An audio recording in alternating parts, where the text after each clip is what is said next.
Pourquoi créer une chaîne YouTube en parallèle aux activités de Djangolo? Dans cette édition, je voudrais discuter avec vous, je voudrais vous expliquer en fait les grands points qui ont motivé la création de ce canal et les raisons pour lesquelles aujourd'hui, il est plus que jamais urgent pour nous, en tant que Djangolo, en tant qu'entreprise, de pouvoir avoir ce canal qui va nous permettre d'échanger et de partager non seulement les expériences que nous avons, mais aussi de pouvoir mettre à disposition du public les informations qui vont permettre que les personnes qui s'engagent dans la chaîne de valeur agricole puissent limiter les erreurs et puis maximiser leur investissement.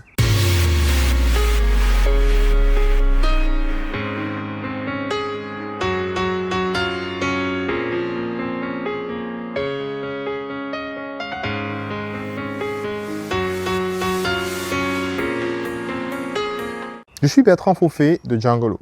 Djangolo est une plateforme qui a pour objectif de vous aider, vous, à contribuer au développement de l'Afrique en investissant dans les domaines de l'agribusiness. Il est donc question sur ce canal de partager avec vous toutes les opportunités qui s'offrent dans la chaîne de valeur agricole. Je parle d'agriculture, d'élevage, de pisciculture et de façon générale d'agribusiness et sur tout le continent africain.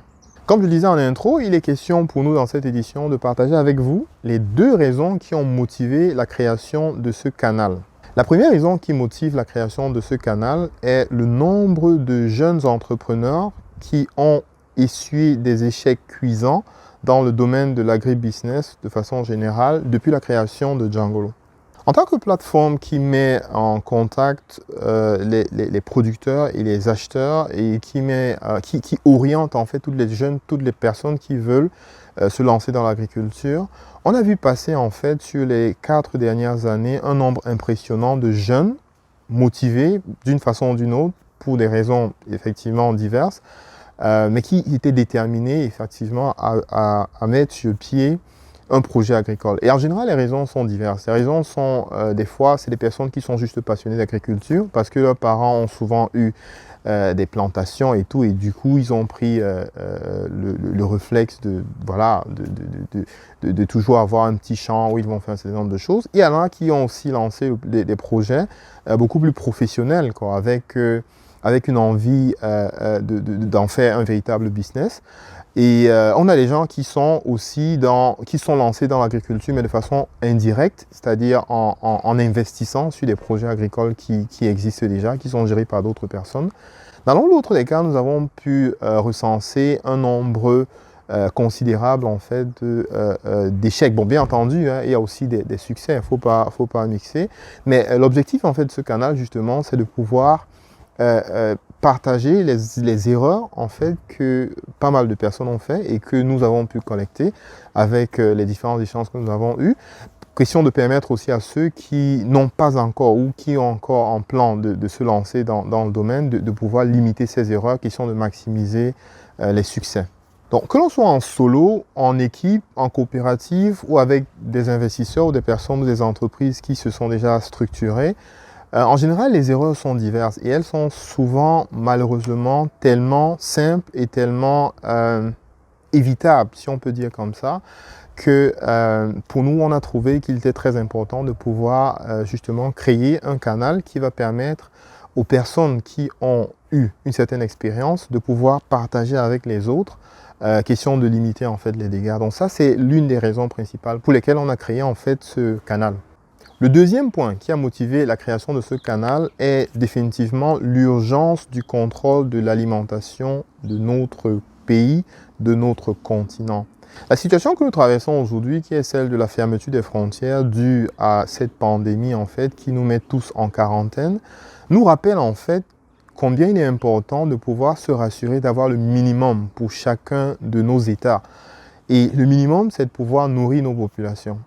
Le cas du Cameroun, par exemple, actuellement, qui importe chaque année pour 200 000 tonnes de poissons annuellement. La question qu'on peut se poser, c'est de savoir qu'est-ce qu'on fait pour pouvoir faire cette balance. Parce qu'en fait, il y a deux aspects qui sont très importants et qu'on tend à sous-estimer. Le premier niveau, c'est tout simplement de dire comment est-ce qu'on fait dans une situation où on a les frontières fermées pour se rassurer que nos populations ont le minimum qu'il leur faut pour manger. Ça, c'est le premier aspect. Le deuxième aspect est purement économique. C'est de se dire que ces 200 000 tonnes de poissons qui entrent dans le pays, en fait, constituent de l'argent en fait, qui sort du pays. Et ça constitue en fait une manne qui pourrait effectivement être d'une certaine façon produite localement pour permettre non seulement de créer des jobs, mais pour créer de la richesse localement. Donc sur ces deux aspects-là, il est très important de comprendre effectivement que une action urgente en fait devrait se faire. Et ce qui est vrai dans le poisson, pour le poisson est vrai pour tellement d'autres produits. Donc ceci constitue la deuxième raison fondamentale pour laquelle nous avons estimé, dans le cadre des activités de Djangolo, de créer ce canal qui va nous permettre en fait de communiquer au max et de partager le maximum d'expériences que les jeunes ont et des activités qui se font sur le terrain et qui sont positives, mais aussi de partager les expériences négatives qui vont permettre aux nouvelles personnes qui veulent se lancer dans l'activité de pouvoir avoir des résultats les plus positifs possibles en fait. Alors si l'agribusiness est un domaine qui vous intéresse, que ce soit en tant qu'amateur ou en tant que professionnel, je vous invite à vous abonner et n'oubliez pas de cliquer sur la cloche de notification. Et sur ce, je vous souhaite une excellente soirée et n'oubliez pas de laisser dans les commentaires tous les différents thèmes et points que vous souhaiteriez que nous développions les prochaines fois en fait pour vous. Bonne journée et à bientôt.